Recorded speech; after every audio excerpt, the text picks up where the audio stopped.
오늘의 정치권 이슈를 살펴보겠습니다. 최창렬 용인대 통일대학원장, 김형준 명지대 인문교양학부 교수 모셨습니다. 안녕하세요. 안녕하십니까? 네, 안녕하세요. 먼저 미래통합당 얘기해 보도록 하겠습니다. 4.15 총선 참패 일주일 만에 당이 비상대책위원회 체제로 전환하겠다고 밝혔습니다. 비대위원장 김종인 전 총괄선대위원장을 지목을 했는데 먼저 심재철 원내대표 얘기를 듣고 오겠습니다. 어제 하루 종일 현재 20대 국회의원하고 그다음에 21대 국회의원 당선자에서 142명에 대해서 전부 전화를 전수 돌렸습니다. 아예 연락이 되지 않는 분은 2분이었고 나머지 140명에 대해서 전체 전화를 돌려가지고 의견을 취합했는데 그 결과 김종인 비대위가 다수로 나왔습니다. 그래서 김종인 비대위로 앞으로 가도록 할 생각이고요. 다음 주 초쯤에서 이런 절차들은 거치도록 할 생각입니다. 아마 받아들이실 거라고 지금 생각합니다. 네, 위기에 빠진 미래통합당 결국 선택한 카드는 구원투수로 김종인 총괄선대위원장을 뽑아 들었습니다. 일단은 김종인 위원장이 여기에 대해서 수락을 했다라는 소식까지는 아직 들어오진 않았는데 이게 왜 이런 결과가 어떻게 불가피하게 나왔을지 이 부분에 대해서는 김형준 교수께 먼저 여쭤보겠습니다. 일단 선거를 앞둔 상태에서의 비대위원장하고 선거가 끝난 후의 비대위원장은 큰 차이가 있습니다. 네. 그러니까 지금 상태에서는 엄밀하게 따지면 권한이 거의 없어요. 이전에는 공천권을 가지고 모든 걸 다 할 수 있다고 하지만 그래서 김종인 전 총괄선대위원장이 요구하는 거는 두 가지입니다. 하나는 기간을 정해놓고 네. 나를 부르지 말라는 거 하고요. 원래대로 이제 8월 전당대회가 돼 있기 때문에 한 3, 4개월의 비대위 체제로 가져간다면 나는 그건 받아들일 수 없다는 그런 부분들, 예. 기간을 둬서는 안 된다는 거 하고요. 두 번째는 당헌 당규상으로서 얘기하는 모든 그 대표의 권한을 본인에게 주면 어차피 내년도 이제 3, 4월이 되면은 차기 대권과 관련된 후보들이 이제 경쟁을 할 수밖에 없는 구도가 되니까 예. 그때까지 당을 추스리고 그리고 더 나아가서 방향성을 제시를 하겠다는 생각을 갖고 있기 때문에 또 더 나아가서 이것을 수습할 수 있는 사람이 실제 당 내에서는 마땅한 분들이 안 계세요. 왜냐하면 그분들 모두 다 20대 국회 때에 역할을 했었던 분들도 있고 또 의정활동하신 분들이 있기 때문에 이렇게 미래통합당이 참패한 상태에서 당내 인사를 가지고 비대위 체제를 끌어간다는 건 한계가 있기 때문에 결국은 외부적 충격을 통해서 뭔가 환골탈퇴하려고 한다면 김종인 비대위 체제가 가장 현 시점에서는 적합하지 않느냐라는 게 대다수의 의견이고 다만 그것을 받아들일 거냐 받아들이지 않을 거냐는 제가 말씀드린 그 두 가지 조건을 과연 당이 어떻게 제도화 시켜줄 것이냐라는 그러한 그 난제는 남아 있다고 봅니다. 김 교수님께서 지금 이야기를 들어보니까 네. 김종인 비대위 체제가 그나마 최선이다라고 네네. 보시는 것 같네요. 최 교수님 어떠십니까? 저는 김종인 위원장이 적절하다 적절하지 않다라는 차원보다도 지금으로서 만약에 비대위를 한다면 김종인 위원장 괜찮은 인물이죠. 더 나은 대안이 별로 안 보입니다 지금. 그리고 워낙 통합당 내부 사정이 지금 이러한 것들을 잘 해소할 만한 그런 상황이 아니잖아요. 솔직히 워낙 참패를 했기 때문에. 그런데 어쨌든 이런 모습들이 너무 많이 본 모습들인 것 같아서 과거에도 2016년도 선거 때도 그때는 한석 차이밖에 아니었습니다만 민주당과 그때도 김용태 혁신비대위 얘기가 나왔었잖아요. 그런 다음에 결국 무산됐어요. 김의옥 선대위원장이 나와서 비대위원장이 이제 끌었는데 관리형 비대위였어요. 그때도 뭔가를 혁신하자라는 측면에서의 혁신 비대위였는데 그게 무산됐단 말이에요. 이번에 그런 전철 밟으면 안 되는 건데 지금 일단 전당대회를 조기할 것이냐 비대위를 꾸릴 것이냐 해서 이제 비대위 쪽으로 이제 가닥은 잡혔는데 이런 논의는 논의대로 하되 보다 중요한 거는 왜 당이 이렇게 철저하게 패배했는가를 따져볼 필요가 있다고 생각해요. 그게 먼저 아닙니까? 네. 되게 이제 이런 분석들도 하더라고요. 49대 41이다. 전체 지역구 투표가. 그러니까 큰 차이가 이루어진 게 아니다라고 생각하는데 그렇게 생각하면 안 된다는 거예요. 또 자꾸만 이렇게 합리화 쪽으로 생각하면 안 되는 것이고 또 어떤 이런 분석도 제가 봤어요. 나름의 다 일리가 있는 분석이긴 한데 코로나19에 대한 대처가 처음에 미흡했다 정부가. 그때 만약에 선거를 치렀으면 이겼을 수 있다. 뭐 사실 그때 민주당이 패배할 거다라는 전망도 많이 있었거든요. 네. 근데 적어도 이런 그 분석을 하면 안 될 것 같아요. 결과가 이렇게 나왔기 때문에 어쨌든 국민들이 민심이 이렇게 완패를 안겨줬기 때문에 왜 졌는가에 대한 패인 이런 것들에 대한 치열한 토론과 같이 이것이 병행됐으면 좋은데 그런 모습은 아직은 잘 안 보이는 것 같아요. 뭐 며칠 안 됐습니다만 선거 끝난 지가. 예. 그래서 일단 당 내부에서 왜 우리가 졌는가, 왜 이렇게 보수가 괴멸했는가에 대한 반성은 뭐 당연히 있어야 되는 것이고 패인에 대한 철저한 분석이 필요하다. 근데 그런 것들이 너무 안 보이고 김종인 비대위원장이 맞냐 틀리냐를 가지고 하니까 그리고 김종인 비대위원장이 만약 된다면 어느 정도 권한을 주냐를 가지고 얘기를 하는 것 같아서 역시 뭐이 자체 논의도 중요합니다만 더 본질적인 토론을 놓치고 있는 것은 아닌지 그런 생각이 좀 들기도 합니다. 네. 지금 계속해서 비대위 자체에 대한 의견보다는 뭔가 다른 좀 더 근본적인 성찰이 중요하다라는 이야기를 해주셨는데 지금 사실 통합당 내부에서는 방법론적인 이야기가 많은 것 같습니다. 정진석 의원 같은 경우에는 당선자 대회하고 서 원내대표 선출하는 게 우선이다라고 이야기를 하는데 이건 좀 방법이 안 된다고 그럼 보십니까? 왜 그러냐면 21대 국회가 5월 30일부터 시작이 되면요. 5월 초에는 뭐 여하튼 간에 새로운 원내대표를 선출을 할 수밖에 없는 구조고요. 그래서 원내대표가 결국 이제 새로운 국회를 위한 원구성에 대해서 협상을 할 수밖에 없는 구조인데요.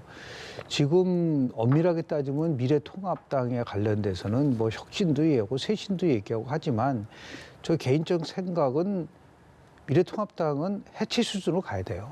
그러니까 다시 얘기해서 이렇게까지 전례 없는 완패를 당했다고 한다면 통상적인 상태에서 이걸 해결할 수가 없는 거죠. 그러니까 물론 당명을 바꾸고 새롭게 하는 것이 아니라 당의 운영 시스템 전체를 다 바꾸고요. 그리고 더 나아가서 그동안 국회를 운영했었던 메커니즘도 바꿔야 된다. 그러려면 하면은 결국 외부에서 큰 나름대로 충격을 줄 수 있고 그리고 최고위원회 구성 자체도 젊은 세대 중심으로 가야 된다라고 하는 그런 것도 많거든요. 예. 이런 것들을 위한 쇄신, 혁신 비대위가 나올 수밖에 없고 그걸 최소한도 아무리 적게 준다 하더라도 올 연말까지는 당을 수습할 수 있는 그렇게 해서 다른 세력과도 연대하고 통합하면서 내년에는 누구나 다 보수의 정당 또는 중도 보수 정당 내에서 자기 대권에 나올 수 있는 사람은 다 참여할 수 있는 구조. 예를 들어 뭐 예. 안철수, 유승민,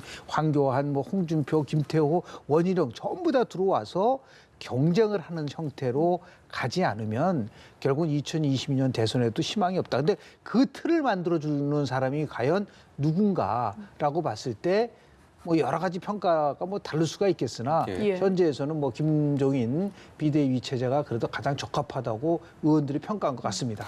일단은 얼마나 권한을 갖게 될지가 또 하나의 관건일 텐데 이게 앞서서 좀 돌아보면 비대위가 이 지금 미래통합당부터 해서 그 전신 당들이 성공한 경우가 사실 그렇게 떠오르지가 않습니다. 2012년도에 새누리당에서 당시 박근혜 비대위원장이 당을 이끌었을 때는 뭐 19대 총선에 대한 공천권도 있었고 본인 자신이 유력한 당의 대권 주자였기 때문에 이른바 당을 장악할 수 있는 권한이 있었지만 그 이후에 있었던 또 그 이전에 있었던 비대위는 그렇게 뭐 성과를 냈다라고 보기가 어려웠거든요. 그 부분이 사실 보면 권한이라는 게 많이 주어지지 않았기 때문에 많은 제약이 있었기 때문에라는 분석들도 있는데 그렇죠. 어떻게 보십니까? 권한이 주어지지 않은 이유가 뭐냐를 좀 볼 필요가 있어요. 그 박근혜 대표는 본인이 플레이어였잖아요. 네. 근데 김정희 위원장 같은 경우는 전 선대위원장이죠. 만약 비대위원장이 된다면 여러 가지 권한을 부여받아도요. 그 어쨌든 100명의 의원을 거느리는 그런 이제 위원장이 될 텐데 그게 의원들이 뭐 각기 헌법기관이라서가 아니라 자신의 정책 여러 가지 입지나 이러한 뭐 수많은 계산들을 하는 그런 사실 인물들 존재들이거든요. 예. 그 이게 일반 회사나 조직처럼 권한을 줬다고 해서 그게 일사불란하게 움직일 수 없는 구조예요. 네. 더구나 대선을 앞에 두고 점점 이제 대선에 가까울 거 아닙니까? 치열하게 그 내부의 그 주자들이 각축할 것이고 거기에 따라서 큰 틀에서의 세력이 재편될 거고 이렇게 되지 않겠어요. 그 내부에서 분화가 이루어질 것이고 저는 그래서 그러한 그 권한을 주는 것도 물론 중요합니다만 그래서 이 어떤 경쟁의 틀을 만드는 거 맞는 말씀이에요. 그렇게 하는 게 굉장히 중요합니다. 중요한데 또다시 강조하는 게 지금 왜 보수가 패배했는가 거의 사망선고 우리 김 교수님 해체란 말 저도 해체란 말 많이 합니다. 근데 이제 사실은 이렇게 참패한 정당에 자꾸 해체라 이렇게 말씀드리는 것도 대단히 민망해요, 사실은. 네. 그렇긴 한데 왜 이 말씀 드리냐면요. 해체라는 게 완전히 산산주가 없어지라는 얘기가 아니고요. 지금 당내에 있는 여러 가지 그 세력들이 있잖아요. 그 지향이 너무 달라요. 사실 이번에 그 의석 분포를 보십시오. 지역구 의석 84석인가요?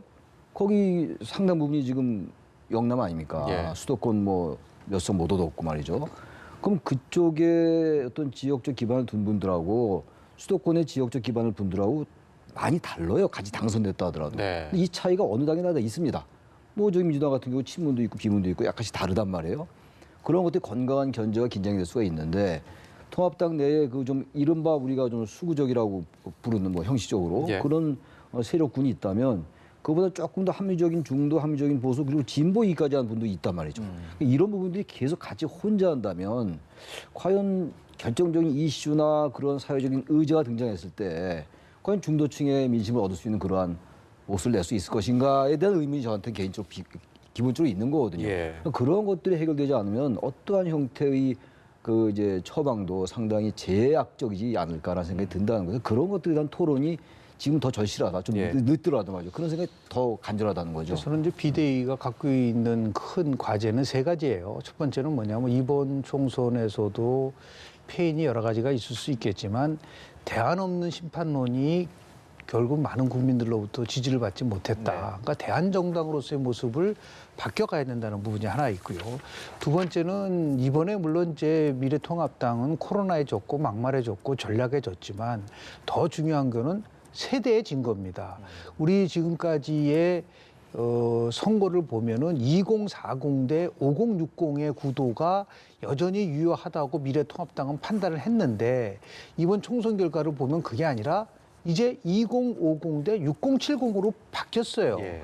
그러니까 지금 이후에는 어떤 선거를 치른다 하더라도 코로나가 있든 없든 간에 이렇게 유권자의 재편성이 이루어진 상황 속에서는 승리하기 어렵다. 그렇다면 당연히 그동안 50대, 60대 중심으로 했었던 이러한 구도를 바꿔서 30, 40대 젊은 세대들을 끌어들일 수 있는 어젠다를 가져와야 된다는 거죠. 네. 그럼 그 어젠다는 뭐냐면 보수가 그동안 강조했었던 성장, 효율, 경쟁 이러한 가치보다는 진보의 가치라고 할 수 있는 분배라든지 분권이라든지 형평이라든지 이러한 진보의 가치를 보수의 시각에서 풀어낼 수 있어야 된다는 거죠. 예. 그게 2012년 대통령 선거 때 박근혜 후보가 김종인 지금 비대위원장과 같이 해서 만든 두 가지가 경제민주화잖아요. 예. 경제민주화는 진보의 가치였지만 보수도 경제민주화를 할 수 있다는 걸 주면서 중도의 지지를 받았던 것과 마찬가지로 새로운 비대위는 아마도 그동안 보수가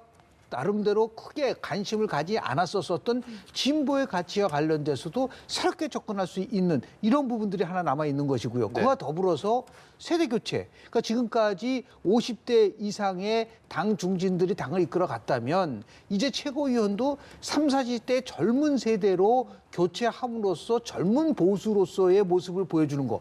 이 세 가지를 과연 비대위 체제가 할 수 있을 것이냐라고 봤을 때 김종인 비대위 체제가 상대적으로 그 부분을 굉장히 잘 수습하고 진행해 나갈 수 있다라고 하는 그런 평가가 많은 의원들 사이에서 나와 있기 때문에 네. 결국 뭐 왜 졌느냐보다도 무엇을 할 것이냐에 대한 부분 속에서 문제의식과 그걸 끌고 나갈 수 있는 추진력과 그리고 그것을 설득할 수 있는 능력을 과연 누가 갖고 있느냐라는 게 중요한 관전 포인트였었는데 예. 결국 이제 많은 의원들은 이제 김종인 비대위 체제로 가지 않았나 생각을 합니다. 네.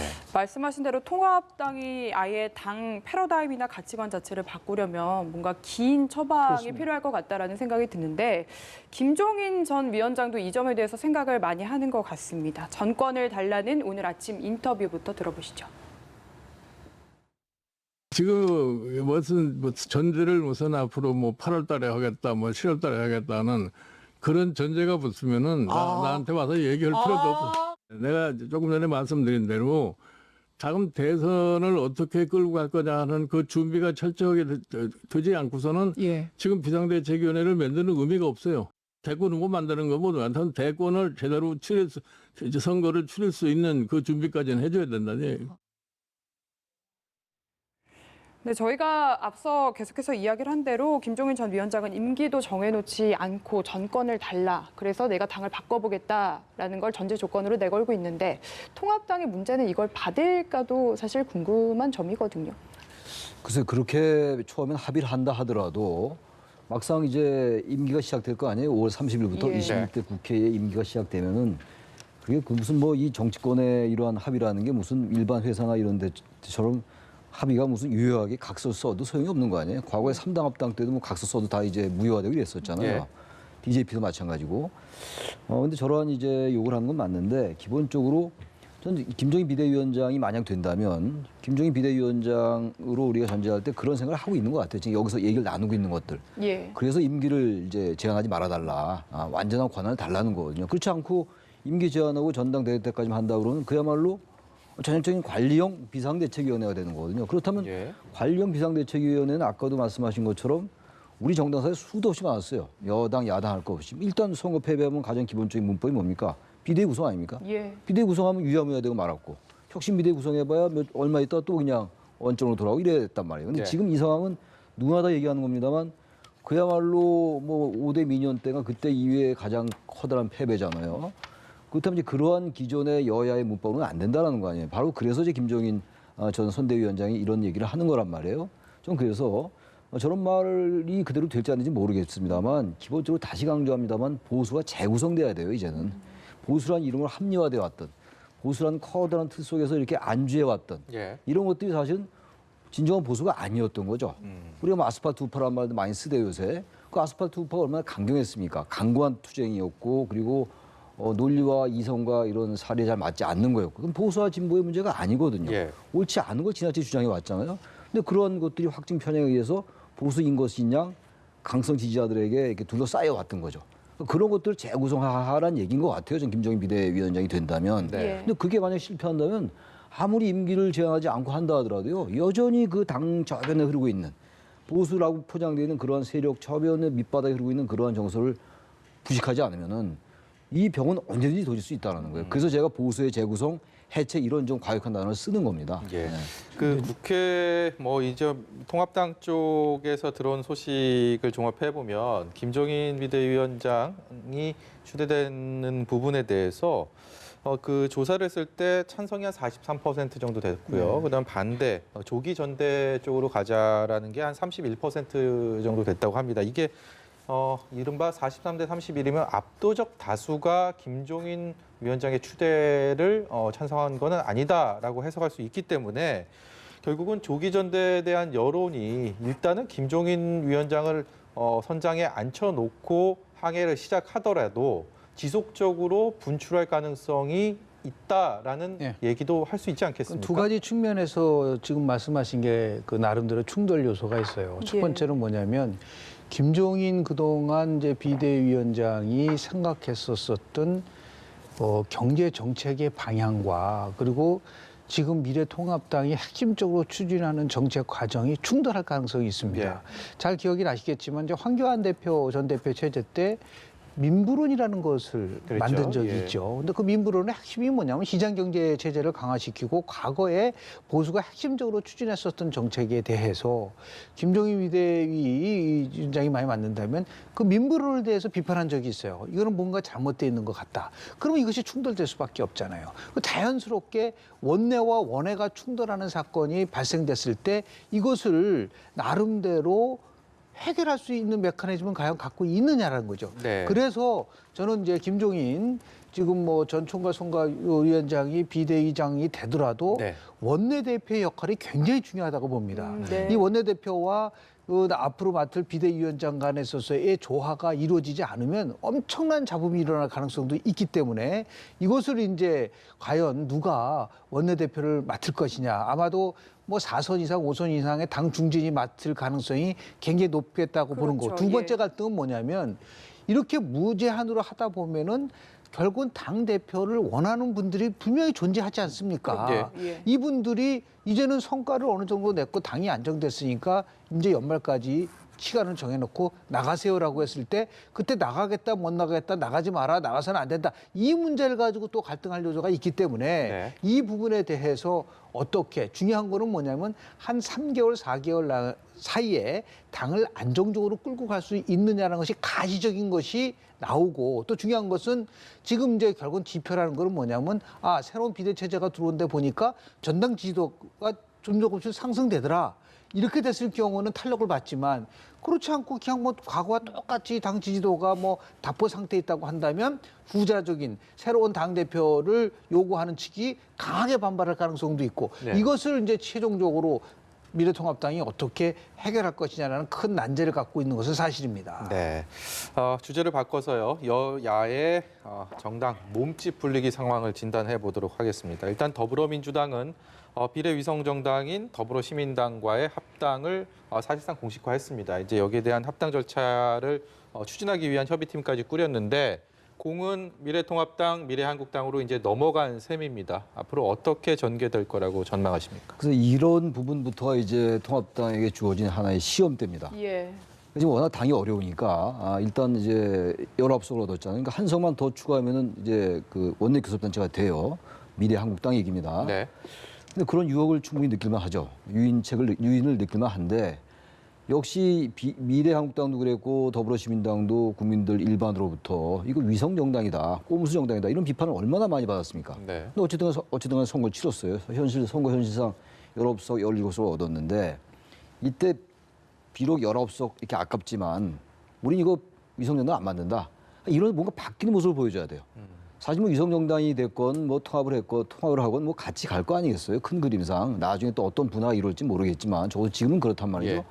큰 차이가 없을 수도 있어요. 그렇다면 이때 통합당이 바뀌어 나가는구나. 보수 세력이 과거와 다르구나. 이런 모습을 보이려면요. 아까 우리 김 교수님 그 좌클릭 얘기했잖아요. 예. 저는 이 통합당이 살려면 더욱더 민주당보다 좌클릭해야 돼요. 뭐 경제민주화 복지 이런 얘기를 굳이 2012년도 얘기를 꺼내지 않더라도 네. 과거의 제3의 길이 뭡니까? 사회민주주의와 신자유주의의 중간지대였잖아요. 제3의 길이. 그러니까 얼마든지 할 수 있는 거예요. 보수도. 그런 걸 보여줘야 하는 것처럼 이건 그보다 훨씬 쉬운 일이에요. 우리 비례정당 만들어서 19석 얻었는데 우리 합당 다시 하겠다. 원래 약속. 이렇게 간다면 이제 국민들이 좀 주시할 거예요. 좀 네. 바뀌어 가나 보다. 근데 여전히 또 이렇게 져놓고도 우리 다시 그냥 한석 얻어서 원내교섭단체 만들겠다. 뭐 여러 이유는 있겠죠. 뭐 공수처장도 있고 많잖아요. 뭐 상임위원장 상임위도 배분 있고, 문제 뭐 예. 다들 하는 얘기예요. 국가보조금 얘기 다 누구나 다 하는 얘기인데 언제까지 그런 패러다임에 갇혀 있을 것이냐. 이긴 정당 같으면 그렇게 해도 돼요. 역설적으로. 네. 이건 보통 진 게 아니에요. 저도. 거의 사망선고나 다름없는 이 정당이 여전히 또 꼬무수 교섭단체 만들겠다? 그럼 아무리 지금 비대위원장 논의가 한 칸에서 진행 중이지만 국민들이 볼 때는 너희들이 당신들이 바꾸겠다고 얘기는 하지만 여전히 생각은 안 바뀌었구나 라고 볼 개연성이 높단 말이에요. 그러니까 예. 이럴 때 이런 게 하나의 이슈가 나올 때마다 어떻게 행동하냐의 문제 아니에요. 어떻게 실천하냐의 문제인 것이죠. 아무리 말로 하고 그러면 뭐 하겠어요. 이럴 때 과감하게 선제적으로 우리 합당한다 그냥. 우리 꼼수에서 한 명도 꼬줘가지고 그런 거 안 한다라고 하면 일단 좀 국민들이 신선해 보지 않겠어요? 네. 그래서 전부 저희 개인 그런데- 생각이긴 합니다만. 예, 네. 그런데 지금 보면은 당을 이제 맡을 가능성이 높은 김종인 전 위원장도 서두르진 않겠다는 맞습니다. 입장인 것 같거든요. 네, 정치적인 실리 문제와 이제 명분 문제에 대한 충돌이 있을 수 있는데요. 그걸 떠나서 대국민 사과를 먼저 해야 되는 거 아니에요? 저는 부동산에서 떴다방은 들어봤는데 이게 지금 떴다방 정당 아니에요? 예. 선거가 끝난 지 얼마 안 됐는데 다시 합당을 한다. 이 부분 속에서 과연 국민들에게 아무렇지 않은 듯이 그냥 바로 합당을 하고 나갈 수 있다라는 나는 그러한 부분 속에서 정말 그 정당 정치를 연구한 연구자 입장에서 봤을 때 화가 납니다. 네.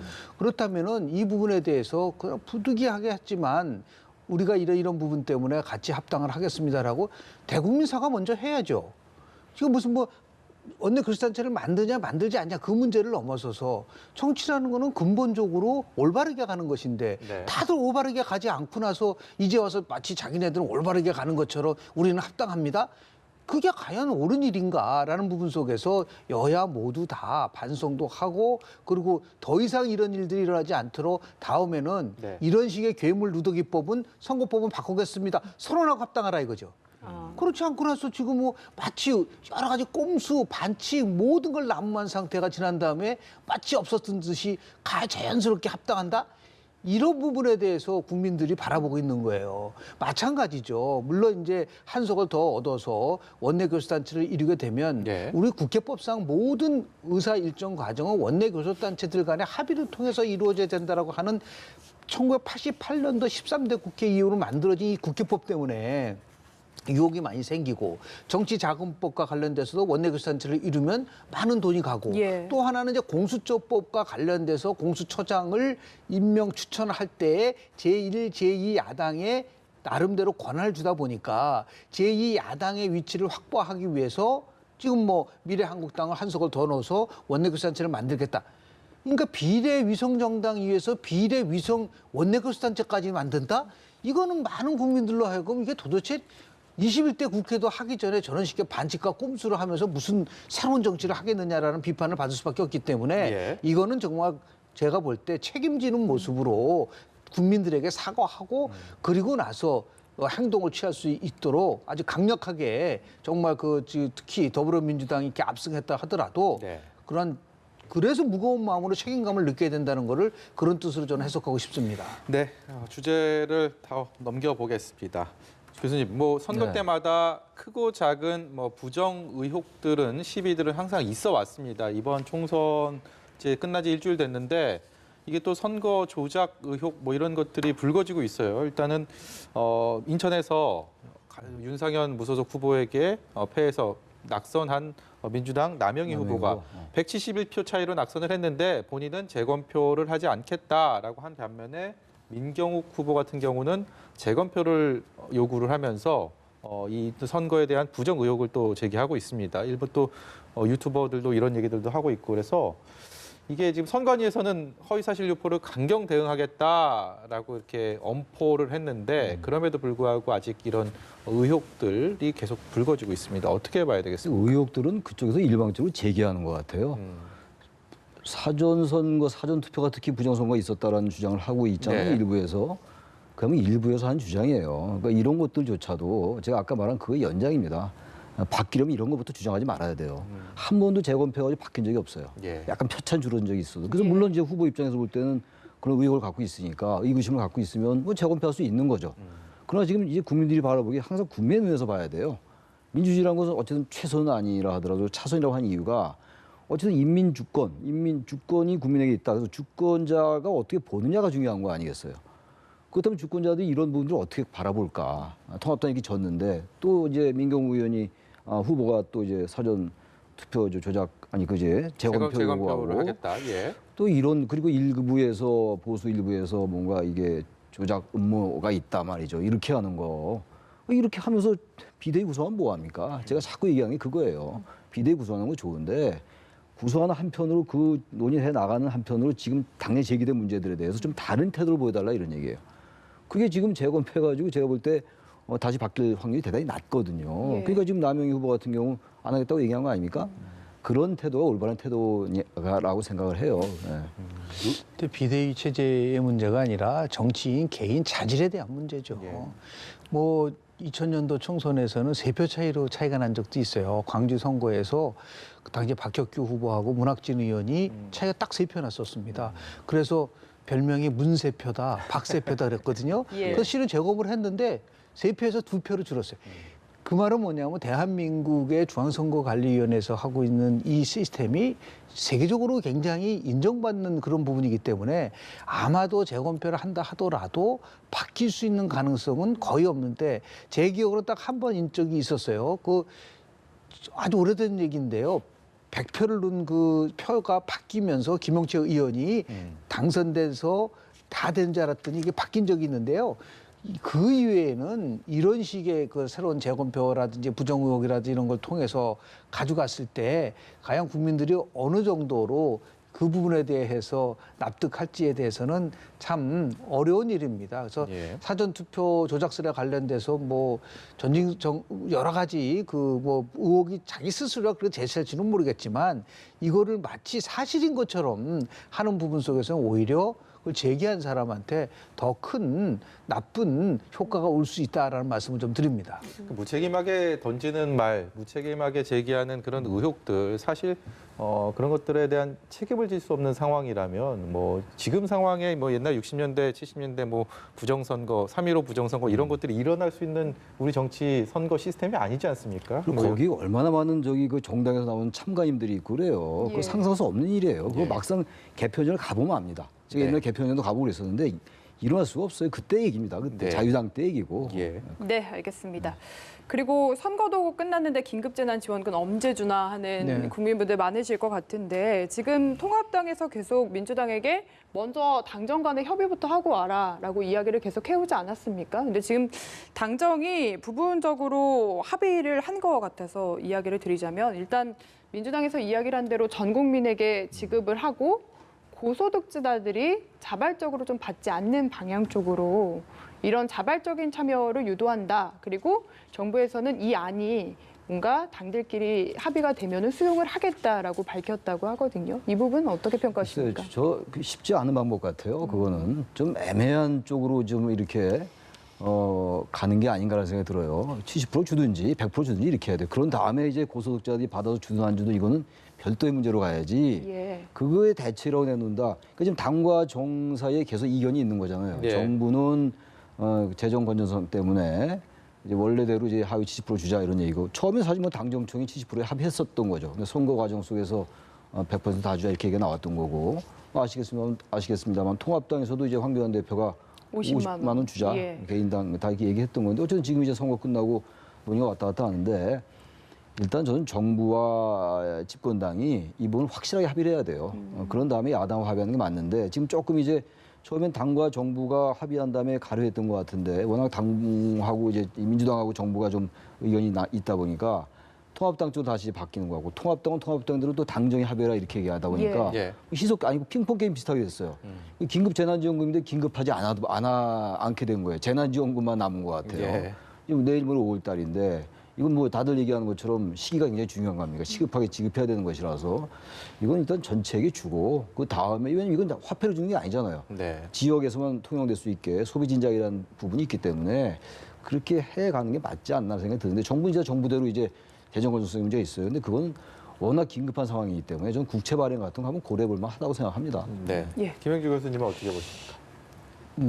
어떤 정책이 났을 때 그 정책을 실행하는 구체적인 방안보다 국민들은 그것을 처리하는 태도를 보는 겁니다.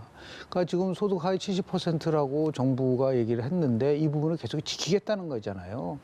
처음에 그 민주당 같은 경우는 그걸 따라가다가 황교안 전 대표가 전 국민에게 50만 원씩 주다고 하니까 입장을 또 바꿔서 전 국민 주자고 얘기를 했단 말이에요. 당청이 저런 식으로 이렇게 혼돈스러운데 일반 국민들이 봤을 때는 결국은 이것이 요 정도밖에 안 되냐 이렇게 중요한 문제를 가지고 그럼 한번 여쭤보고 싶습니다. 청와대는 왜 침묵하고 있죠?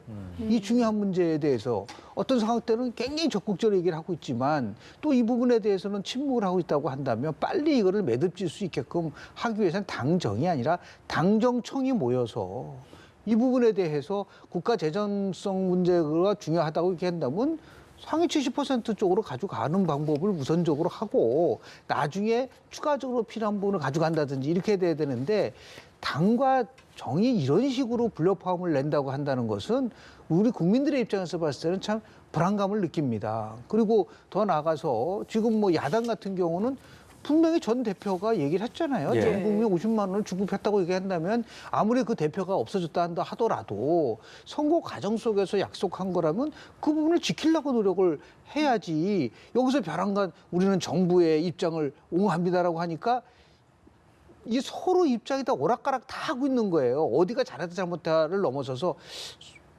정말 죄송한 얘기지만 수준이 저 정도밖에 안 되면은 코로나 사태 이후에 도대체 경제 위기를 어떻게 극복할 것이냐에 대한 솔직한 얘기로 좀 두려움이 있습니다. 빨리 이 부분에 대해서 납득할 수 있는 그러니까 정부 아니든 하여튼 청와대 아니든 빨리 이거를 조기에 그다음 자발적 기부라고 하는 것에 대한 것을 잘 이루어지면 좋지만 네. 자발적 기부가 안 됐을 때는 어떻게 할 겁니까? 이런 부분까지도 같이 한번 세심하게 우리가 좀 고려할 필요가 있지 않나 생각 좀 합니다. 네, 긴급 재난지원금 관련해서는요. 잠시 후에 이곳에 출연할 민주당에서 국회 외결위 간사를 맡고 있는 전해철 의원을 통해서 좀 더 자세히 물어보도록 하겠습니다. 예. 오늘 말씀 여기까지 듣도록 하겠습니다. 지금까지 최창렬 용인대 통일대학원장, 김형준 명지대 인문교양학부 교수였습니다. 고맙습니다. 잘 들었습니다. 고맙습니다. 네.